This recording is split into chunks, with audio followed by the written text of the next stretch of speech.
My name is Lucy Monroe. I'm 38 years old, and I was just fired. The same way someone tosses out an old piece of furniture that no longer fits the new decor. That morning, I was summoned to the 8th floor, a place I rarely set foot in except for quarterly board meetings. The conference room was cold, spotless, and so quiet it felt suffocating. Across from me sat Natalie Crenshaw, the new CEO of Altura and Finch after the high-profile merger with Mercer Holdings. She was in her early 40s, wearing a cream-colored blouse that easily cost over $1,200, and her nails were meticulously done, as if she were headed to a press conference, not to fire someone. "Your salary no longer aligns with the new structure," Natalie said flatly, her hands folded neatly on the glass table. "This is effective immediately." Two suited security guards stood silently by the door, their presence making it clear this was a corporate execution. I looked at her, saying nothing for a few seconds. I thought about the nights I stayed at the office until 10 p.m., the holidays I canceled, the times I postponed my personal life just to ensure my clients were cared for, down to the smallest detail. Over 11 years, I had built and led the Strategic Client Services division, accounting for 42% of annual revenue. From nothing, I developed relationships with over 30 major clients, including Everest Transport and Silverline Chemicals, the very accounts Natalie was now desperately clinging to. "Understood," I replied with a soft smile. "Best of luck to the company." I stood up and calmly packed my personal items. A ceramic mug that read "Queen of Clients," a Christmas gift from the team last year, a framed photo of me and the team standing beside a cake celebrating a $12 million contract. No one dared approach, but their eyes said what words couldn't. I hugged each one, whispering thanks and encouragement. No bitterness, no resentment. As the glass doors slid shut behind me, the cold air slapped my face, reminding me that freedom sometimes wears the disguise of betrayal. I didn't cry, not then. But when I got back to my silver SUV and saw the breakfast sandwich my husband had made for me that morning, my throat tightened. I used to believe that if I gave everything I had, they couldn't possibly cut me loose. I was wrong. 3 months earlier, when rumors of the Mercer merger began to circulate, I felt uneasy. Mercer was known for its buy and break apart strategy, acquire, streamline, and sell off the profitable bits. But the old executive board assured me that our core values will remain unchanged. I was naive enough to believe them. Now I knew the truth. Natalie didn't need me, she needed my clients. She thought that replacing me with someone new would keep the contracts rolling. She forgot one critical thing. Relationships aren't transferable like files in a folder. I didn't cry, but I started thinking. I was no longer part of Altura and Finch, but that didn't mean I was off the board. It just meant the old game had ended, and a new one was about to begin. I can't remember the last time I slept through the night. Maybe back in 2012, before I took on the expansion project for Atlantic Pharma, my first major client at Altura and Finch. I was 25 then, still believing that working myself to the bone was the only way to prove my worth. I once signed a contract over the phone in a hospital restroom while my mom was in the ER after a mild stroke. I wasn't there when she woke up. Every year, I missed my husband's birthday at least once. One year, I sent flowers to the restaurant where he sat alone while I was stuck at Newark Airport for an emergency meeting with a rep from Argon Oil. 4 years ago, I ended up hospitalized with a serious case of pneumonia after pushing myself to finalize a rush proposal for Cargonet Global. I remember because I was still sending files from my laptop while hooked up to an IV. Back then, Melvin, our HR director, called me a true warrior. Looking back now, I think I was just a foolishly loyal pawn. I'm not saying this for pity. I chose that path willingly. I used to believe that if I carried enough weight, if the clients trusted me enough, if the company saw my sacrifices, then I would never be treated as just another expense line on a spreadsheet. But Natalie Crenshaw took less than 15 minutes to erase it all. That afternoon, I sat at the kitchen table in the little red brick house in Springfield, the one Jackson and I bought 5 years ago, right after I received a $60,000 bonus from a deal with Evergreen Defense. He was roasting chestnuts and opening a bottle of old Cabernet Sauvignon we'd been saving for a special occasion. You don't have to put on a brave face with me, Jackson said, placing a glass of wine in front of me. I'm not putting on a brave face, I replied, though I could hear the exhaustion in my own voice. I thought about the midnight emails from clients, the times Natalie interrupted my strategy presentations only to recycle my words later to the board as her own, without giving me credit. The slide decks I created that someone else took credit for. I thought about the Best Client Retention Team award ceremony last year, where I sat in the back row while a guy who'd transferred into my department 3 months prior stood up to receive the trophy. Jackson looked at me with that quiet, knowing gaze. You should have seen this coming. I knew, but I didn't want to believe it. Something deep inside me kept holding on to the idea that sincere effort would be rewarded, that loyalty meant something. At 9 p.m., my phone rang, an unknown number. I didn't pick up. 3 minutes later, it buzzed again, this time with a text. Lucy, this is Kyle Simmons from Polaris Foods. Heard you're no longer with Altura. What happened? Call me.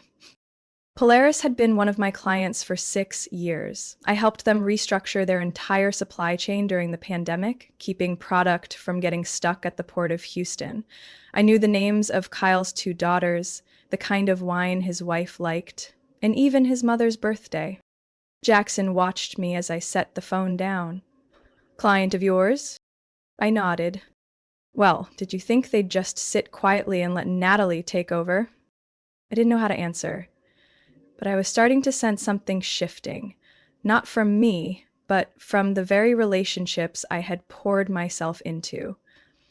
I was no longer the senior executive at Altura and Finch, but I was still Lucy Monroe, the one my clients trusted.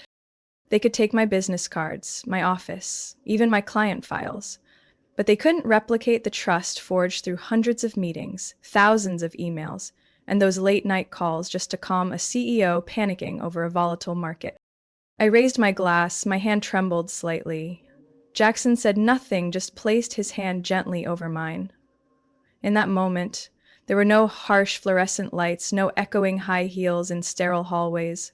Just me, the man I loved, and the quiet release of something that had been held too tightly for too long. The next morning, just as I finished making my first cup of coffee, the phone began to ring. It wasn't family, it wasn't friends. It was the people who had once sat across from me in hundreds of strategic meetings. One by one, the first call came from Janet Mallory, CEO of Denbrook Textiles, the second largest textile firm on the East Coast. Her voice was sharp as a blade, skipping any greeting. Lucy, I just got an email saying you left by mutual agreement. That's a lie, isn't it? I paused for a second, then said, I was fired, Janet. There was no agreement. She exhaled, clearly irritated. Natalie just tried to feed me that line in a Zoom call this morning. She must think I'm the kind of idiot who buys into polished PR spin. I told them straight. If Lucy is no longer representing us, we're pulling the contract. Before I could respond, she hung up. A minute later, I received a text message. Don't worry, I'm calling 3 other companies in our affiliate group. We're not letting you fall alone. That message felt like a punch to the chest, not because it hurt, but because it was so unexpected. There was no time to breathe. 10 minutes later, Caleb Ford from Northlake Robotics called. Lucy, I just refused to sign the expansion contract with Altura. Without you, it's meaningless. Caleb, a reserved man, had lost his daughter in a car accident back in 2018. I was the one who helped him find a specialized counseling group that allowed him to return to lead his company. Now, he spoke to me like family. I don't trust anyone there except you. And I won't be handing over millions to people who treat relationships like replaceable parts. The third call was from Ronald Pierce, CEO of Pierce Ag, a major national supplier of agricultural equipment. I barely had time to say hello before he growled. Are they out of their minds? I didn't answer. Ronald continued. I've sent an email to the board demanding an explanation. If I don't get a valid response within 72 hours, Pierce Agri will move our entire investment portfolio elsewhere. No Lucy, no partnership. I stood frozen in my kitchen, phone in hand, heart pounding. I hadn't reached out to a single one of them. I hadn't called, hinted, or even whispered a word about being fired. They came to me, armed with anger and disappointment. By noon, I received an email from Angela, my former assistant who still worked at Altura. Subject: you need to know this. The message was only one line. Natalie just called an emergency meeting. 3 major clients have sent formal notices to suspend negotiations, and 6 more are scheduling face-to-face meetings with the board. I let out a soft laugh. Not bitter, not smug, just relief. I didn't have to respond. The truth was already doing the work. That afternoon, an email arrived from a private address belonging to Dylan Ross, chairman of the board at Altura, a reserved man known for his neutrality and strict professionalism. I had met him exactly 3 times in my life, each during high-level events with little opportunity for conversation. Bossy, I've just received reports regarding the overwhelming client backlash following the executive team's recent decision. I'd like to speak with you directly tomorrow morning if you're willing, no obligations, just to hear your version of what happened. I didn't reply immediately. I sat in my home office, afternoon sunlight stretching across the hardwood floor. Outside the window, the maples were beginning to change color. Fall was arriving. A new season, in every sense of the word.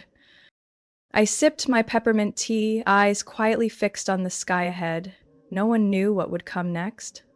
But I knew this much. Some relationships can't be replaced with a PowerPoint deck or a plug-and-play strategy. And when trust is betrayed, it doesn't fade. It returns like a wave, sweeping away those who believe power can buy loyalty. The next morning, just as I was wheeling the car out of the garage to drop Jackson off at the bus stop, he still worked at the university library, my phone buzzed again. This time, it was Tanya Brooks, my former head of market analytics, calling from her personal number. Do you have a minute? Her voice was quiet, but shaking with anger. I'm listening, Tanya. Natalie just held a meeting with the entire strategic client team. Want to know what she said about you? I stayed silent. Tanya continued. She said you were let go because you didn't align with the post-merger culture and that you demanded a $400,000 exit package with a 3-year bonus. I almost dropped my keys. Excuse me? That's not even the worst part, Tanya added quickly. She said you worked too independently, weren't a team player, and leaked client information to external parties. Of course, she had no proof, but she spoke vaguely enough to make people uncomfortable, asking questions. I bit down on my lip, not surprised, but still hurt. You don't have to worry, Tanya said more firmly. No one bought it. After the meeting, at least 5 people told HR they're quitting. I'm updating my LinkedIn as we speak. A brief silence. Are you planning something? I'd go with you. I didn't answer right away, but her question lingered in my head for the rest of the morning. By noon, I received an anonymous email from a Proton mail address. Subject: an inside look. Attached was a 20-plus minute recording, snippets from an internal meeting between Natalie and various department heads. Natalie's voice was crisp and unmistakable. I know Lucy had strong client relationships, but she became too arrogant. She believed the company needed her more than the other way around. And if we allow people like that to remain, centralized policy will eventually fall apart. A male voice challenged her. But Lucy never made unreasonable demands. I haven't seen her violate a single procedure. No violations needed, just a misalignment. And those who don't fit the direction should be removed. That's the point of the merger, restructuring everything. I paused the recording. My chest didn't ache anymore, it was just cold. I wasn't a person to her, I was a problem to be eliminated. By the weekend, I got a call from Elijah Rowe, a former contracts analyst on my team. Lucy, I can't take it anymore. Every day is hell. Clients are angry, staff are quitting, and Natalie's blaming everything on legacy systems, meaning you. Have you resigned yet? Jordan and I handed in our letters this morning. Tanya's already gone. Ryan's being pushed to rewrite your entire onboarding framework, but he's refusing. I leaned back in my chair. In my mind, I saw their faces. People I'd hired, trained, fought for. They weren't just employees. They were teammates. Do you have any plans next? I asked. Pause. Then Elijah said softly, Actually, we've been waiting for you. On Monday morning, I received a long message from Donna Jennings, a veteran client at Silvermere Holdings, the investment firm I helped survive a debt crisis in 2020. Lucy, I had a tense meeting with Natalie. She claimed you had voluntarily stepped away from the project and that Altura had no idea you intended to leave. I'm not sure what game they're playing, but I've requested a written report and warned them that any deception will end our partnership. They didn't expect I was recording the meeting. At the end of her message, she wrote, If you plan to start something new, I want to be your first client. And I'm not the only one who feels this way. I shut my screen. In the stillness of my home office, the only sound was the ticking of the wall clock. Natalie could lie, she could spin stories, she could burn down the system just to dodge accountability. But she forgot one thing. People may fear power, but they never forget who treated them with genuine care. And when trust collapses, power means nothing. It took me 3 days to stop feeling angry, and one more to realize that anger couldn't be the end. It had to be the beginning. One evening, while Jackson was reading in the living room, I opened my laptop and started a blank document. At the top, I typed one simple line, Monroe Strategic Advisory. This wasn't a revenge plan. It wasn't about proving anything to Natalie. It was a reminder to myself, the values I believed in, honesty, connection, real capability, still had a place. Just not at Altura and Finch anymore. I was fully aware of my 12-month non-compete clause. I couldn't solicit, approach, or offer anything to any former client or colleague. But I also knew the law, and I was smart enough to stay inside the lines. I didn't email anyone, didn't schedule any meetings, I just started from zero. On my professional social profile, I wrote a simple update, former Director of Enterprise Client Relations at Altura and Finch. Currently developing an independent strategic advisory project. No invitations, no competitive hints. Still, the messages came flooding in. When will your office be open? I want to be your first client. Altura's falling apart. If you need people, I'm in. I replied only with 2 words. Thank you. And then I started, quietly, step by step. I rented a small corner space in an old office building on Clinton Street, on the city's west side. It wasn't high up, no scenic views, but it had good lighting, exposed brick walls, and tall ceilings that made me feel free. The office was just 450 square feet. I painted the main wall a deep blue myself. On it, I hung a wooden plaque Jackson had given me, hand-carved with the words, Trust is earned, loyalty is remembered. I built my business model around high-level consulting, fewer clients, but deeper and highly personalized service. I called it true partner thinking, no longer a service provider. I wrote the website myself, no outsourced marketing, just plain, simple copy. We don't chase contract volume, we build relationships. I crafted a service deck priced on a retainer model, monthly fixed fees, because I wanted long-term collaboration, not one-and-done projects. Every package included an unofficial component, regular founder check-ins. I knew trust didn't live in PowerPoints. It lived in eye contact, tone of voice, and everyday consistency. 3 weeks later, I got an email from Tanya, the first person to leave Altura after me. I've been freelancing with a few small clients, but I want to be somewhere I actually believe in again. Do you need anyone? I'm happy to do anything, from research to coffee runs. I called her right away, no interview, no hesitation. A week later, Elijah Rowe joined us too. He brought along a risk assessment framework I once trained him to write. At the top, in pen, he had scribbled, Monroe 2 edition. I laughed out loud. We officially had a team of 3 desks and a mini fridge, constantly stocked with cold brew. Everything was legal, all within the boundaries of the non-compete clause.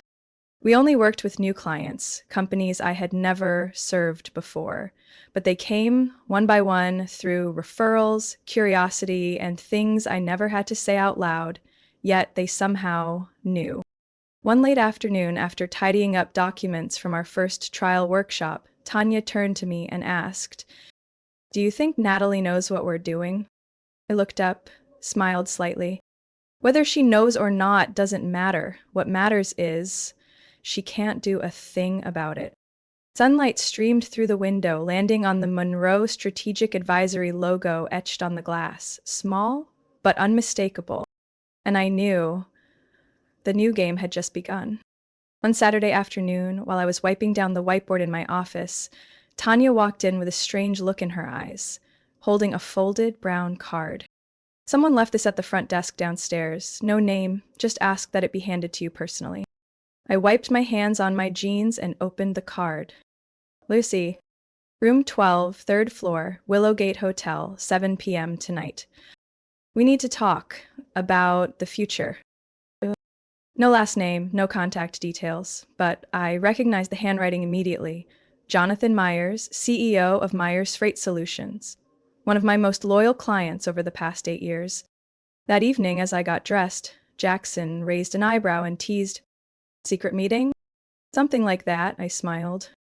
Room 12 at Willowgate wasn't a typical conference space.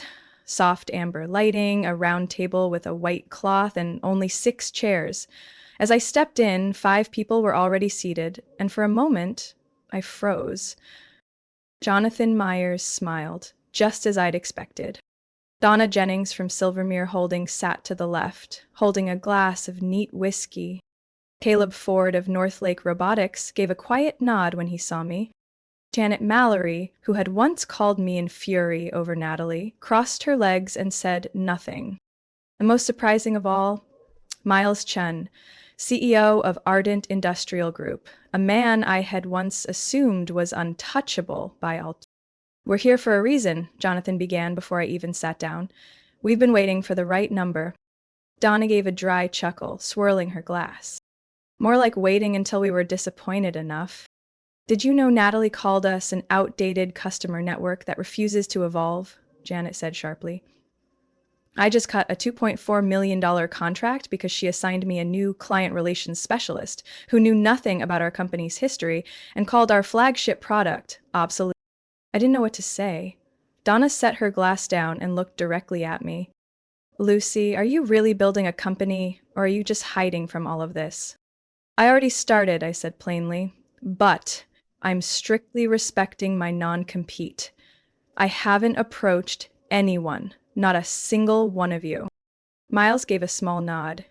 "Good, good, that means we're not violating anything either." Jonathan leaned forward, his voice steady.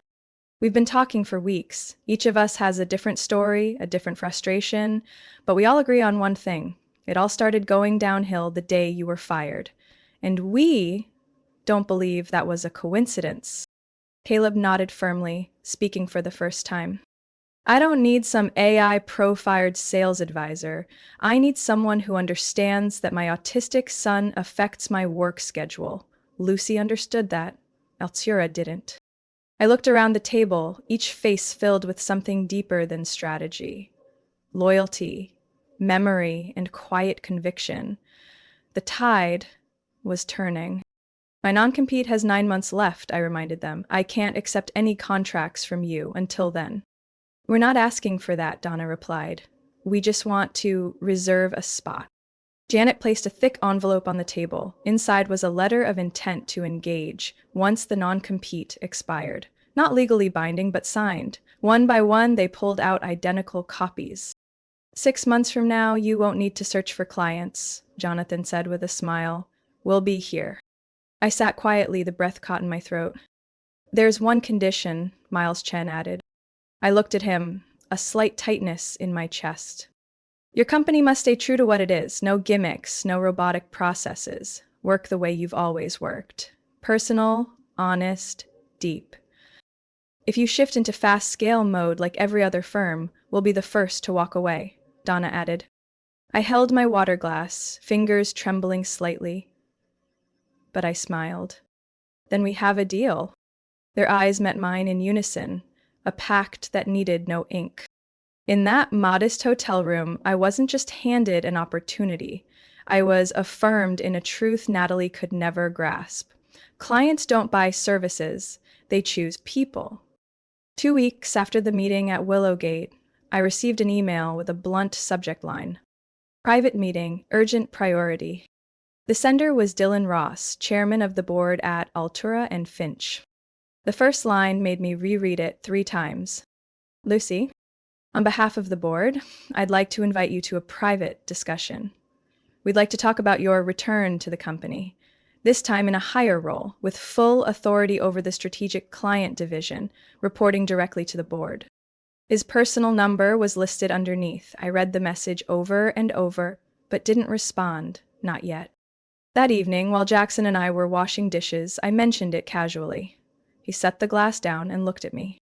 They're panicking, I shrugged, or trying to paint over the cracks with fresh gloss.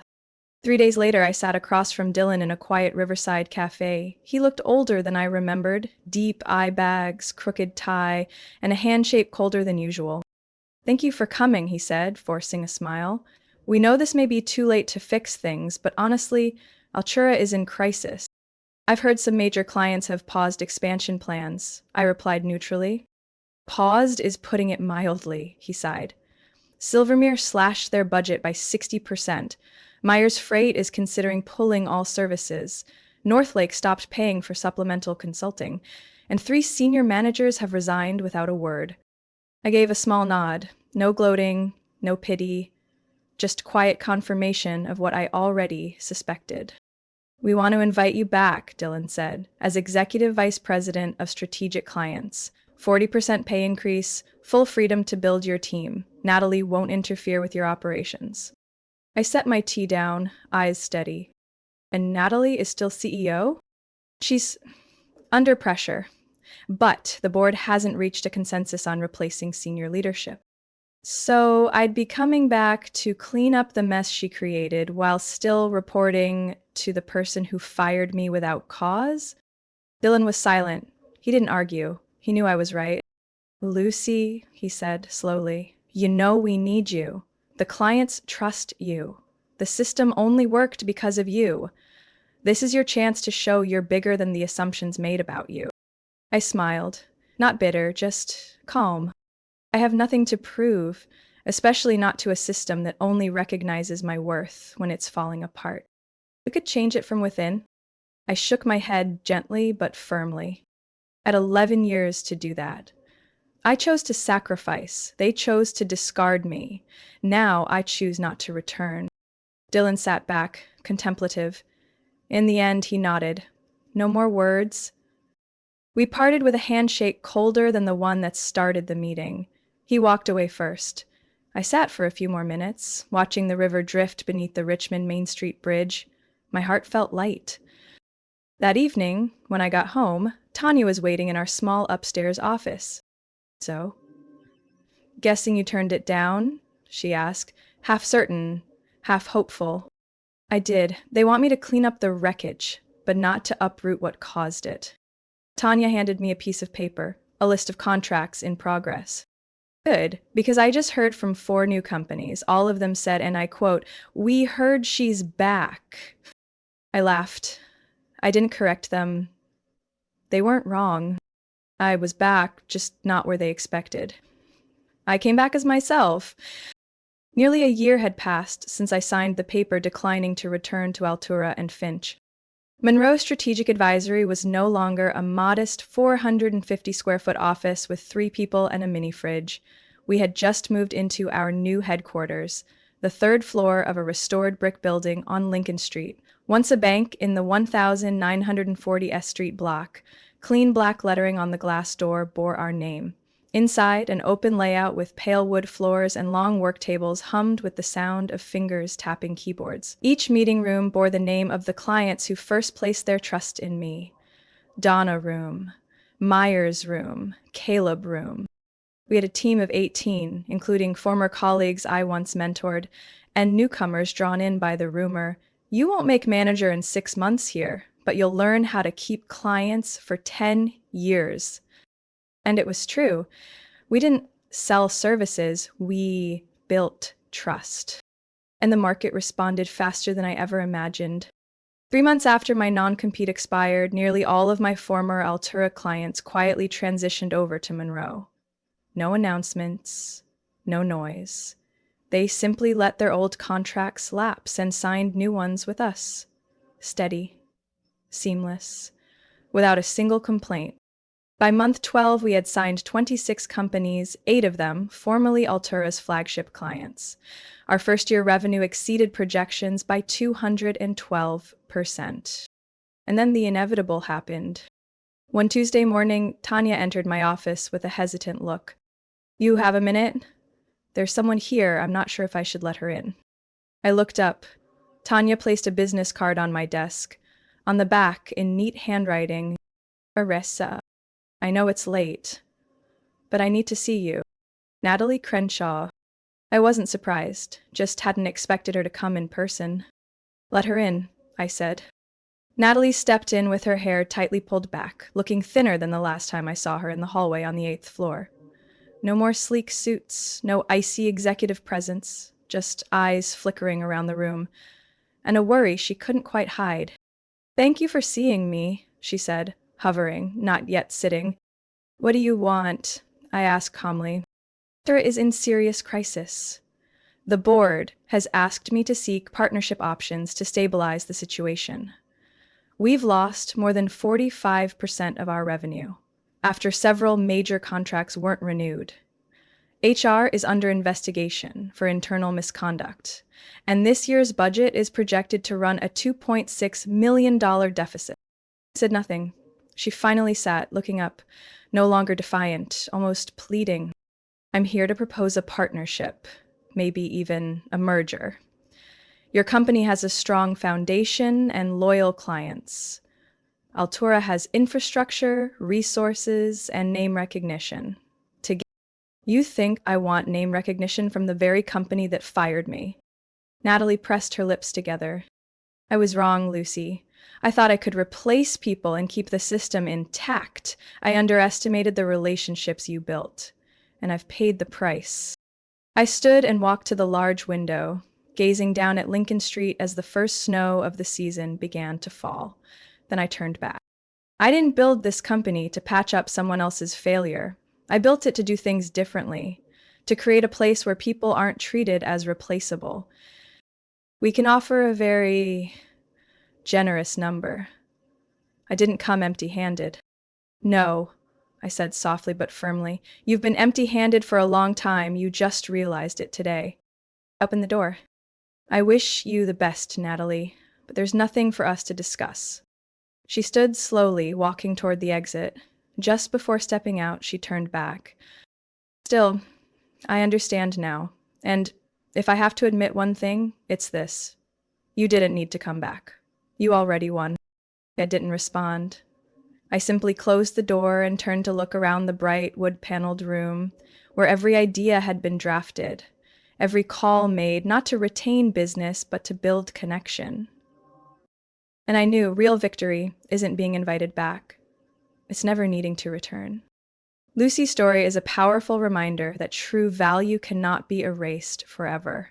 When trust is built through dedication and sincerity, it forms a foundation stronger than any corporate power play. In real life, you might be cast aside even after giving your all, but if you hold firm to your principles and keep moving forward, success will find you. Sometimes the best revenge isn't defeating someone, it's living a life that no longer needs them.